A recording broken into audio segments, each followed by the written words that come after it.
Bienvenidos a Crónicas y Cartografía, ¿no? Un espacio del Colegio de Arquitectos del Perú. En esta oportunidad vamos a tocar el tema de los incas, ¿no? La importancia de los incas en la historia del Perú es porque en esta época ocurrió el máximo desarrollo en toda la historia de nuestra patria, ¿no? El imperio más grande que ha existido en Sudamérica ha sido justamente el Inca.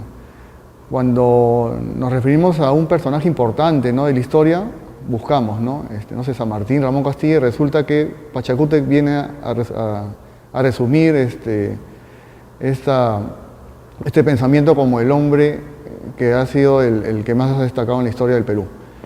Entonces, para tocar este tema en lo que concierne al territorio, los asentamientos y la arquitectura, ¿no?, que es nuestro tema como arquitecto, en esta oportunidad vamos a invitar al doctor César Astubamán, ¿no? Él es arqueólogo de la Universidad de San Marcos y con un doctorado en Inglaterra. Gusto de verte. Buenos días. Como le he mencionado en la introducción, la época inca es la época en la que el Perú, a través de la historia, ha tenido el máximo desarrollo. Y también porque vamos a tener un punto de vista, el punto de vista de un arqueólogo, ¿no? Entonces, como arqueólogo que ha trabajado el territorio, arquitectura, que es un tema que también trabajan los arquitectos, vamos a conversar sobre ese tema.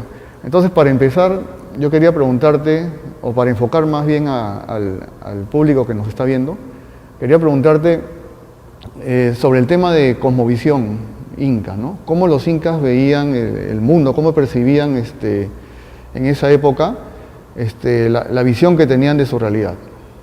Pero es esta visión global del mundo, básicamente como una isla rodeada de agua y también con unos bordes.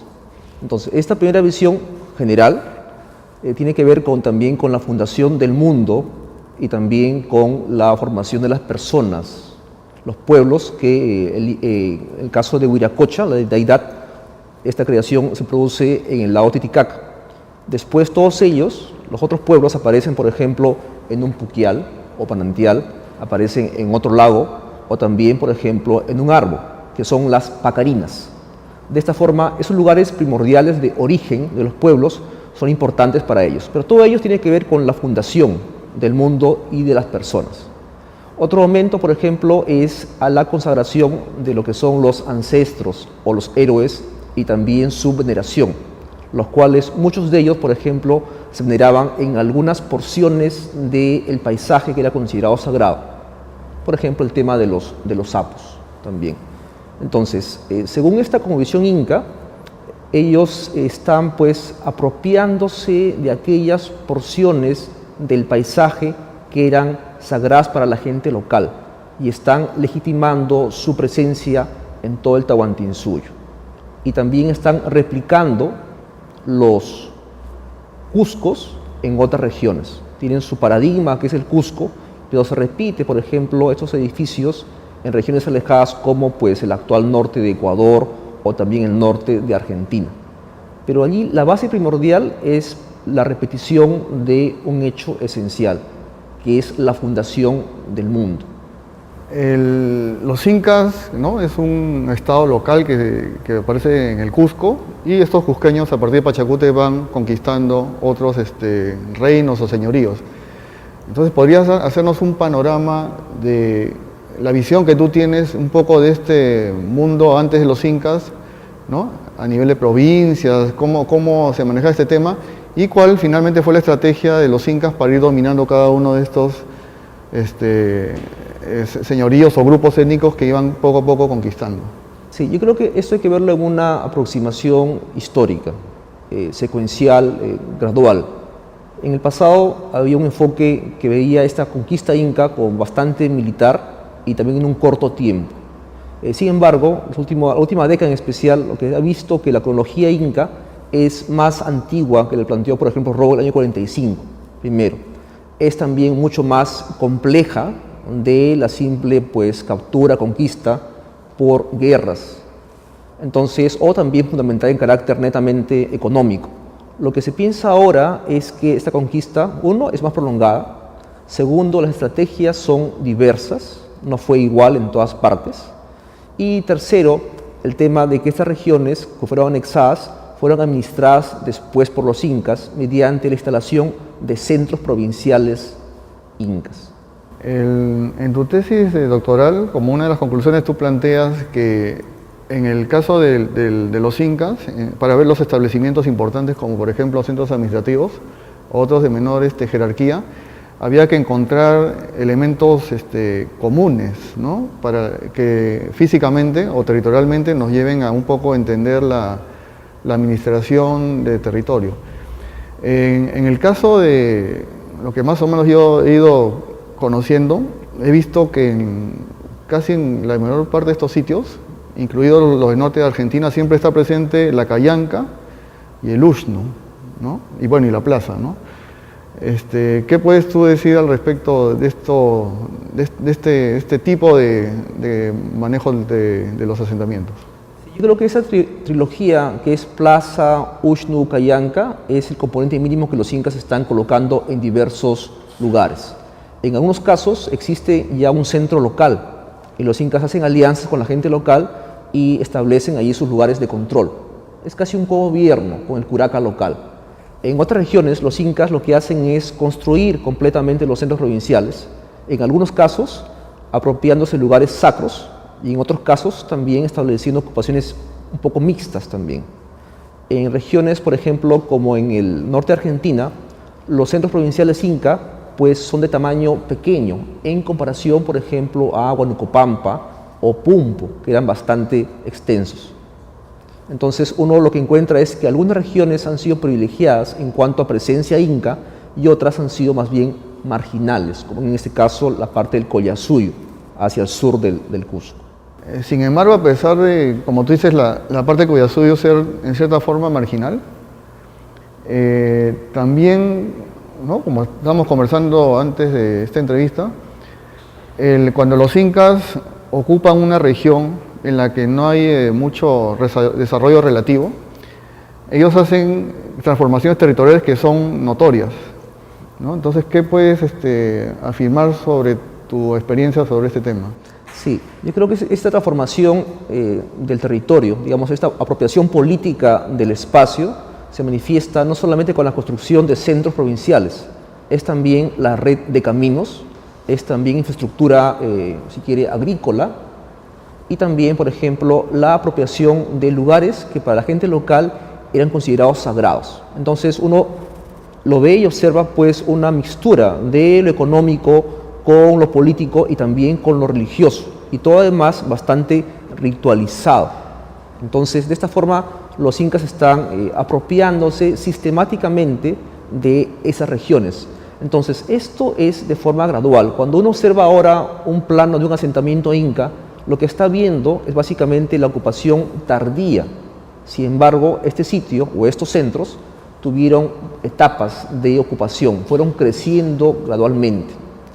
Cuando tengamos nosotros, por ejemplo, excavaciones sistemáticas en estos centros y conozcamos cómo fueron creciendo, nuestra idea de los incas va a cambiar. Posiblemente será pues mucho más profunda, mucho más compleja también. Bien, entonces ahora hacemos una pausa y volvemos en el siguiente bloque para seguir con la entrevista.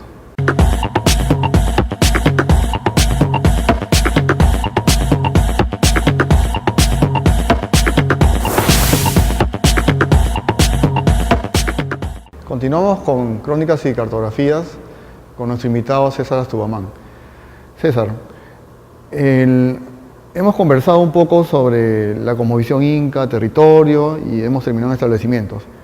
Habíamos hablado de las callancas, el ushnu, entonces quisiera que nos expliques un poco estos componentes de los establecimientos incas, ¿no?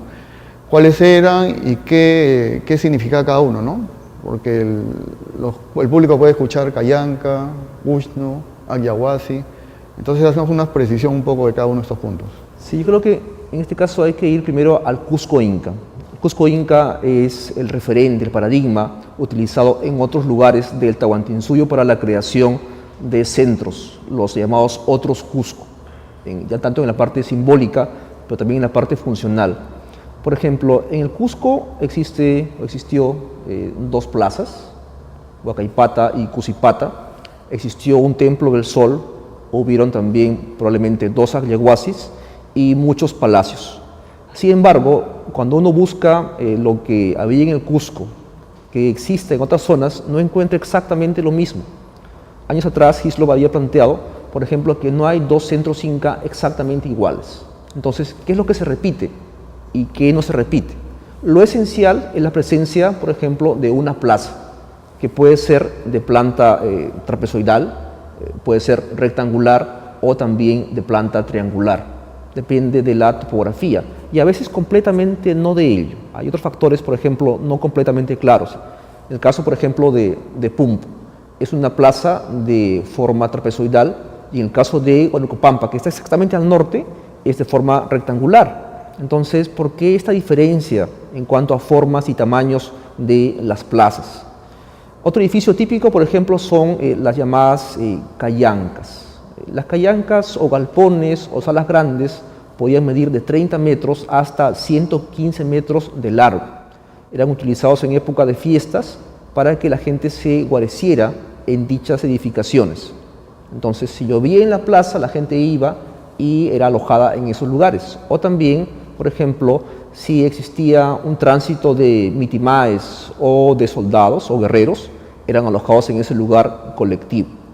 Otro edificio, por ejemplo, primordial es el tema del Uxnu, porque en la plaza Inca de Cusco existía también una estructura escalonada, que puede tener en provincias una plataforma, 2, 3 o 4. Y en ese lugar se hacían ceremonias vinculadas con la libación. Chicha era vertida, por ejemplo, en la parte superior de la plataforma y era pues arrojada, y esto por una canaleta descendía hacia el interior. De esta forma, el Cusco se vinculaba simbólicamente con otros centros donde esta similar edificación existía.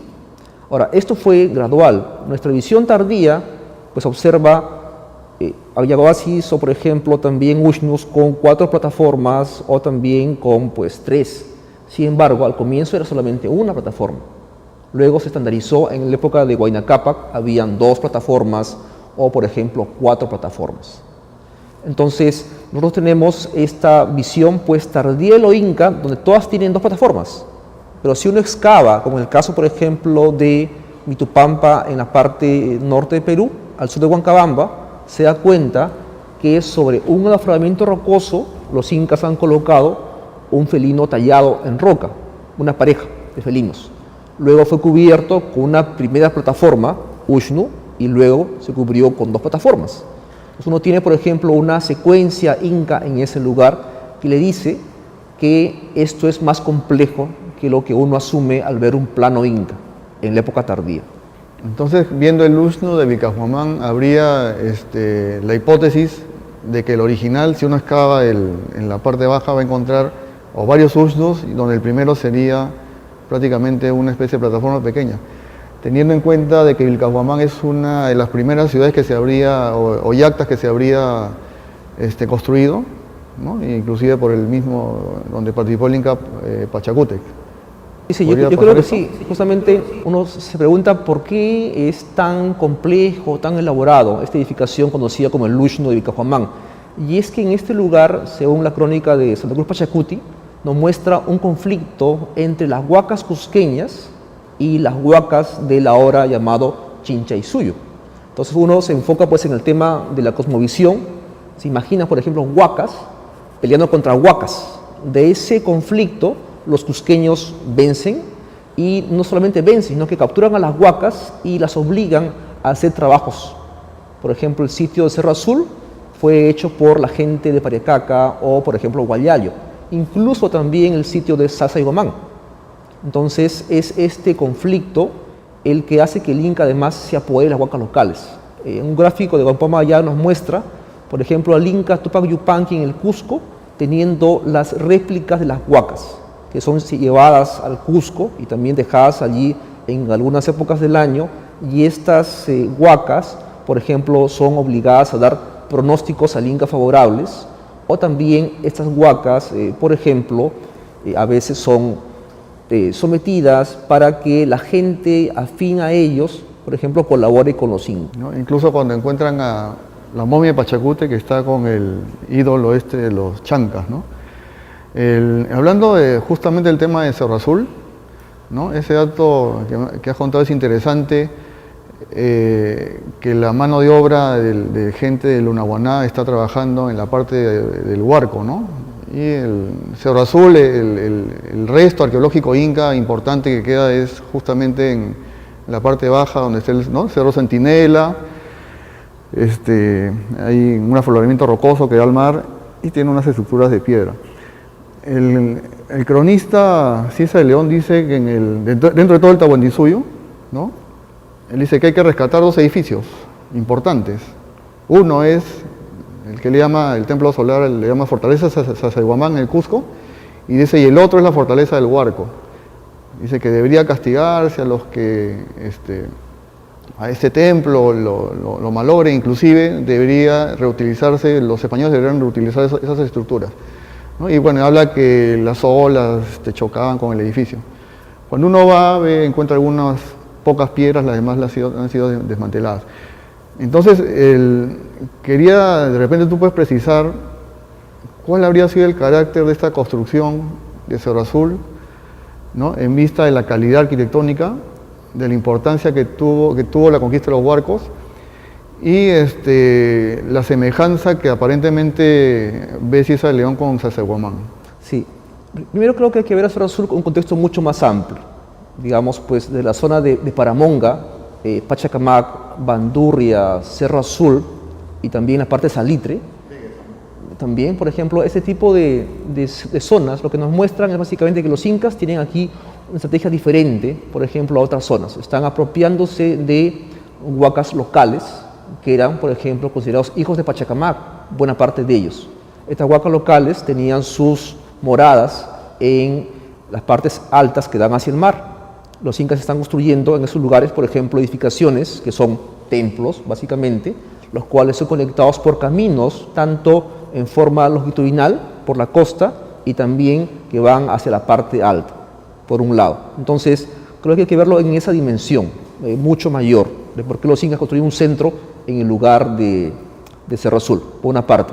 Y la comparación, creo, que hace Ciesa de León entre Sacsayhuamán y Cerro Azul es por el trabajo en roca y lo difícil que esto fue. En el caso de Cerro Azul, pues eso está básicamente en la parte del precipicio que da al mar. Yo imagino que esto fue bastante difícil, al igual, por ejemplo, que el caso de Sacsayhuamán. Entonces, creo que Ciesa de León tiene esta visión de tratar de construir un legado para el futuro. Uno lee a Ciesa y dice, pues él básicamente fue un visionario. Nos plantea pautas a seguir y pues da consejos para hacer, los cuales, como sabrás, no siempre se han cumplido. El caso de Sacsayhuamán sí, el caso de Cerro Azul está lamentablemente bastante maltratado. Sí. Y a propósito que has cogido los temas estos de costa, sitios arqueológicos de costa, cuando uno ve la planimetría ve que los de sierras son prácticamente hechos como si hubiesen sido diseñados en forma íntegra, total, ¿no? Ves las plazas, los ushnos, las canchas incas. Sin embargo, en la costa la ocupación es más puntual, ¿no? Paramonga, ¿no?, el templo solar aparentemente estaría aislado. En Pachacama se ve el templo del sol, Ayahuasí, pero como aislados. También cuando uno ve el sitio del Salitre, también, ¿no?, uno ve una especie de templo con su doble jambas y todo. Entonces, ¿cómo nos explicas esta ocupación inca en la costa? Sí, nuevamente creo que el tema hay que verlo en forma secuencial, histórica por una parte, y también porque cada región tiene características distintas. La costa, por ejemplo, varía si es costa sur, costa central o costa norte. En el caso de costa norte, por ejemplo, tienes la presencia chimú muy fuerte hasta la parte de Piura probablemente. Entonces los incas tienen una estrategia diferente en la parte de la costa norte. Diferente, por ejemplo, la parte de costa central, que está más vinculada al culto existente a Pachacamac. De allí esta apropiación inca, por ejemplo, de lugares que eran sacros antes de la llegada de los incas. Y creo que ahí el tema de cosmovisión está fuertemente detrás de ello. Entonces las esposas, los hermanos, los hijos supuestos de Pachacamac, que viven en lugares determinados de la costa o de la sierra. Los incas construyen en esos lugares pues templos, oratorios. Entonces tienes tú un vínculo entre la parte sociopolítica inca, representada por un inca, y también pues el culto antiguo a Pachacamac en una región bastante amplia. Ahora, esta visión lo que te muestra es diferente pues a una cosmovisión clásica de guerra. Aquí básicamente es en el plano ideológico, la captura de lugares sacros por los incas, tanto en la parte de la costa y también en otras zonas. En el pasado lo que se pensaba era que los incas estaban ocupando lugares vacíos. Sin embargo, ahora lo que se cree es que no, que los incas están apropiándose intencionalmente de ciertos lugares que en el pasado fueron huacas para la gente local. Bien, entonces para continuar con este tema, ¿no?, hacemos una pausa y seguimos en el siguiente bloque.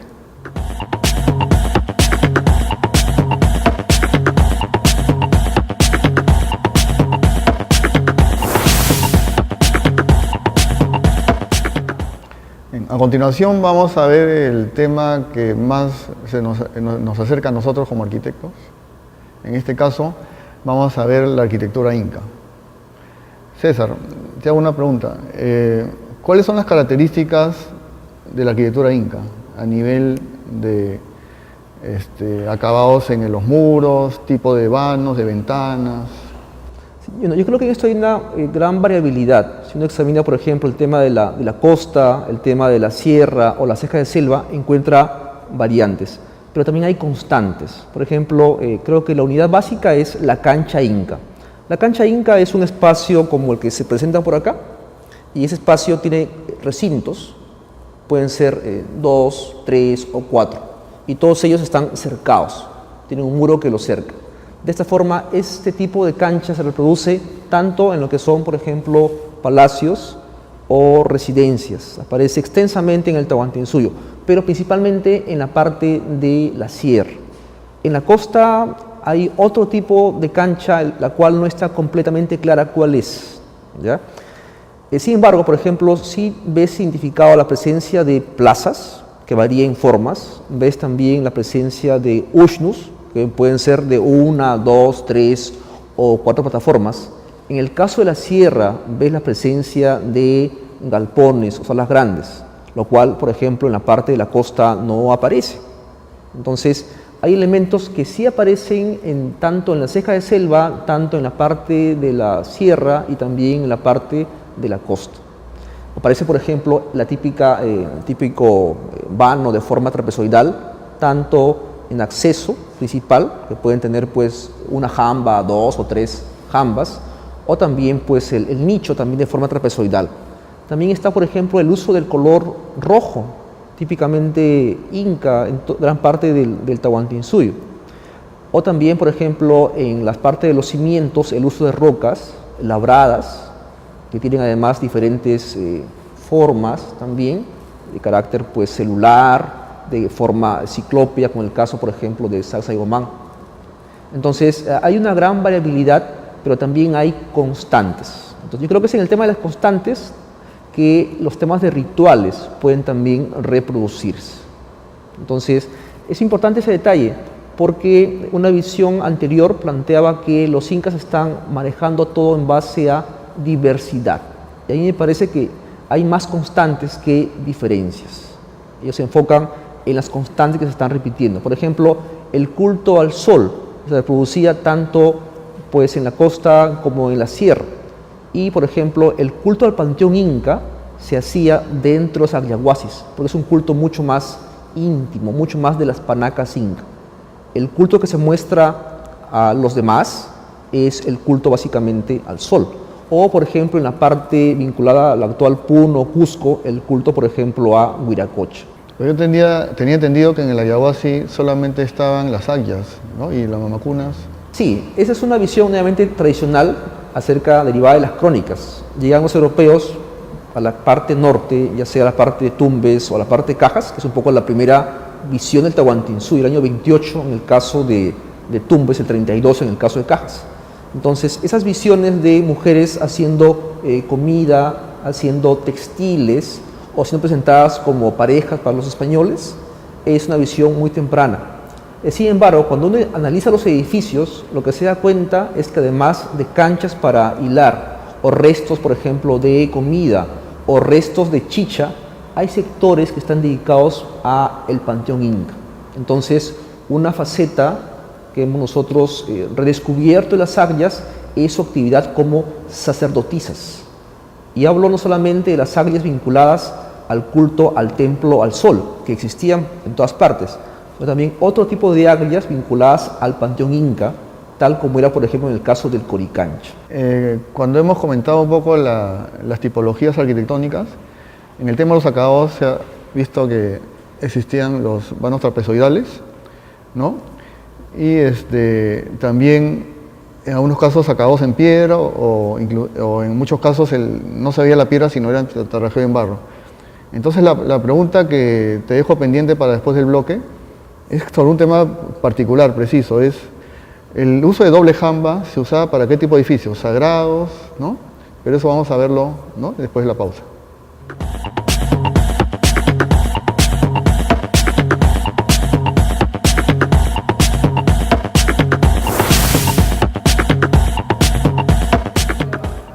Continuando con el programa, había quedado una pregunta pendiente con César, que era justo sobre el tema de las jambas dobles en los vanos trapezoidales, ¿no? Queríamos saber a qué tipo de edificios correspondían ese tipo de acabado.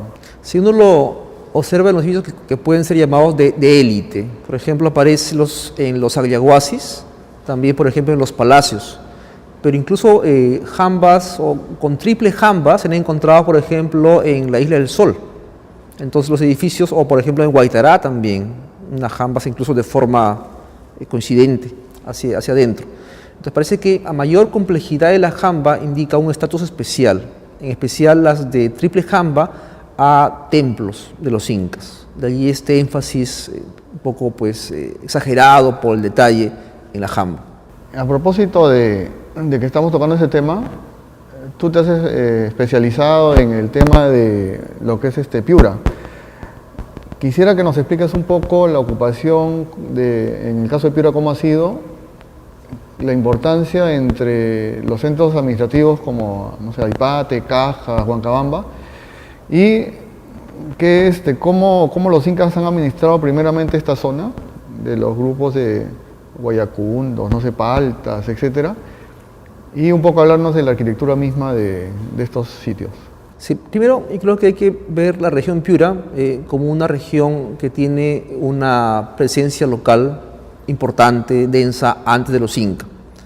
Segundo, que estos grupos están dedicando culto a huacas locales, que pueden ser huancas, que son rocas erguidas, que pueden ser alguna porción del paisaje, como el caso por ejemplo de Aipate, y que antes de los incas estos lugares ya eran lugares de culto importante.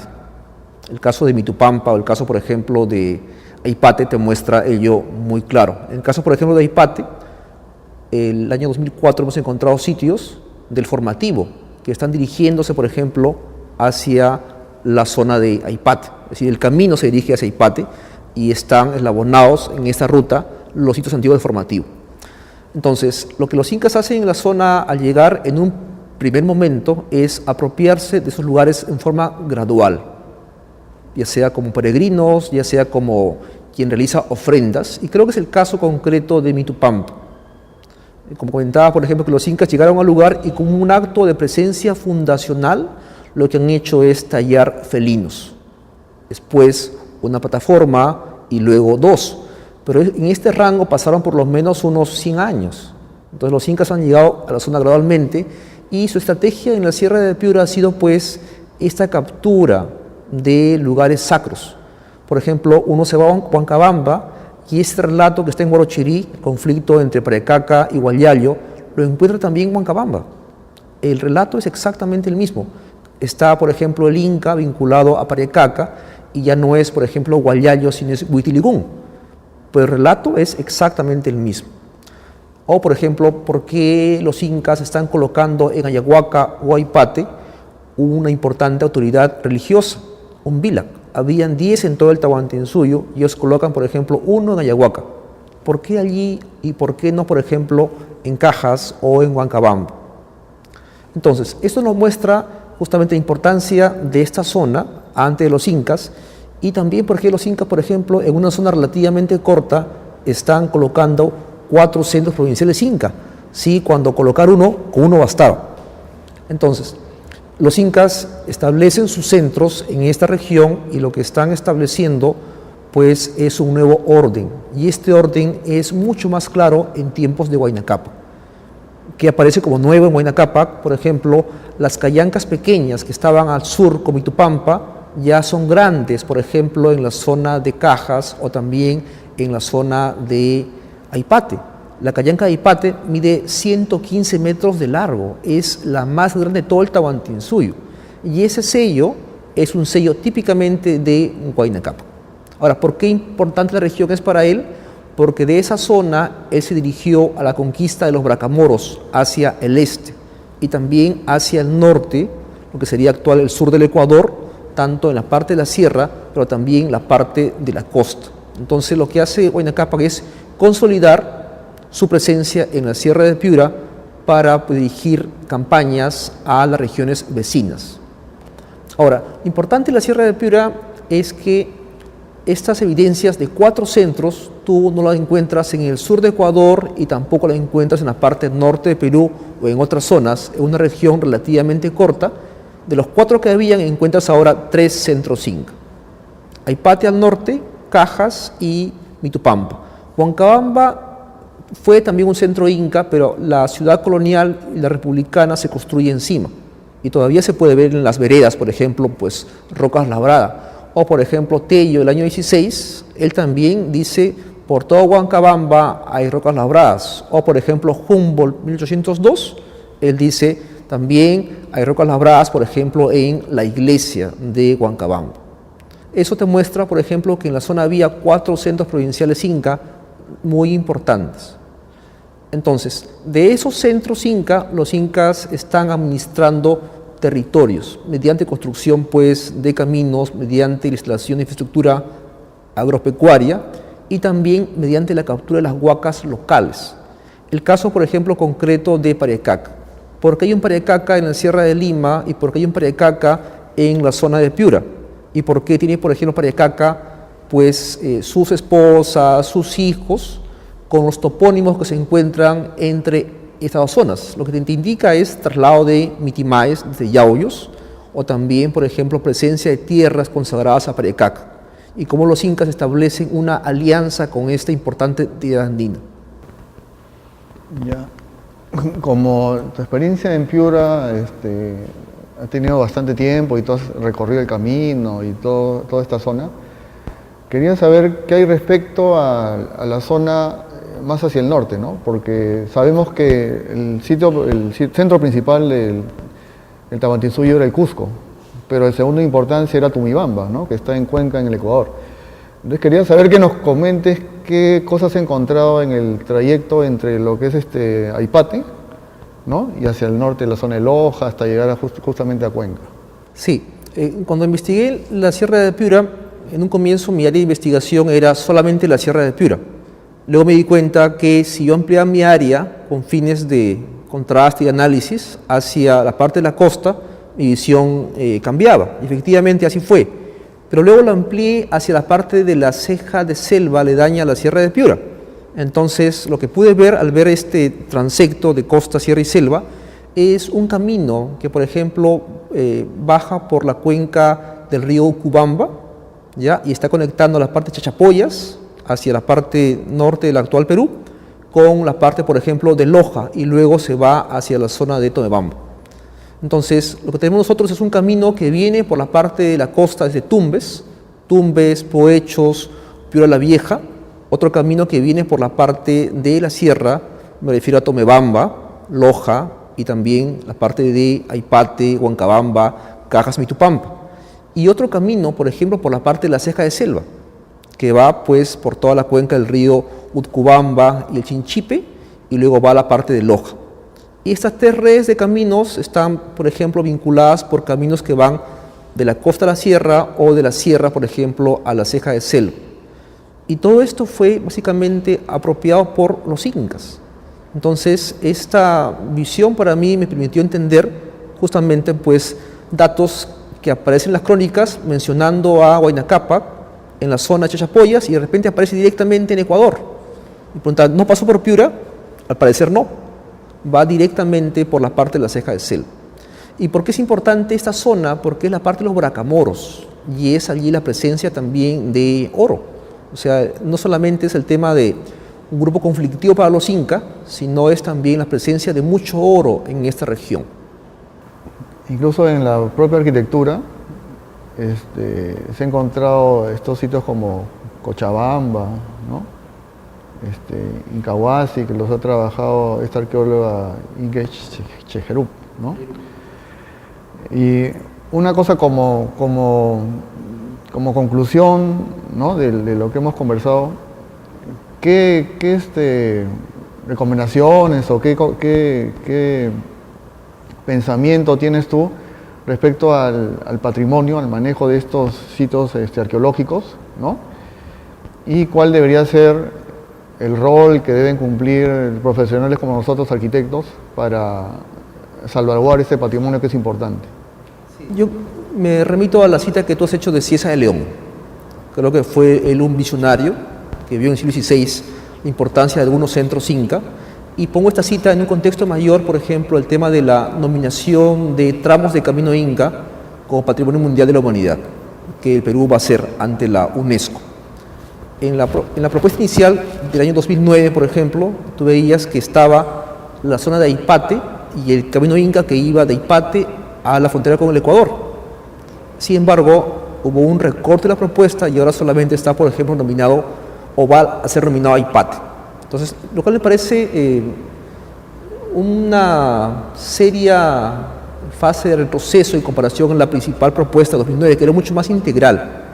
Por ejemplo, ver un centro aislado del camino no tiene mucho sentido. Entonces, yo creo que sería importante que tanto el sitio de Aipate como también el camino inca que va de Aipate a la frontera con el Ecuador sea, por ejemplo, nominado.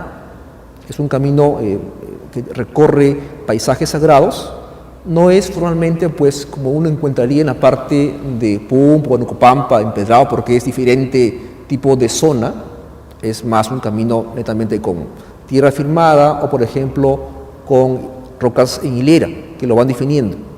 Entonces, estas zonas fueron también recorridas por Cieza de León, y cuando él dice pues los caminos que le impactan a él en el siglo XVI importantes, él dice, por ejemplo, el de Pariacaca y también el que pasa por la Sierra de los Ayahuacas, y se refiere básicamente a ese camino. Por eso un poco me remito a lo de Cieza, quien vio pues el Capañán en gran parte completo y los centros, algunos de ellos operativos y otros ya no. Bien, César, agradecemos tu presencia en este espacio, ¿no? Y con nosotros nos despedimos y será hasta otra oportunidad en el programa Crónicas y Cartografía.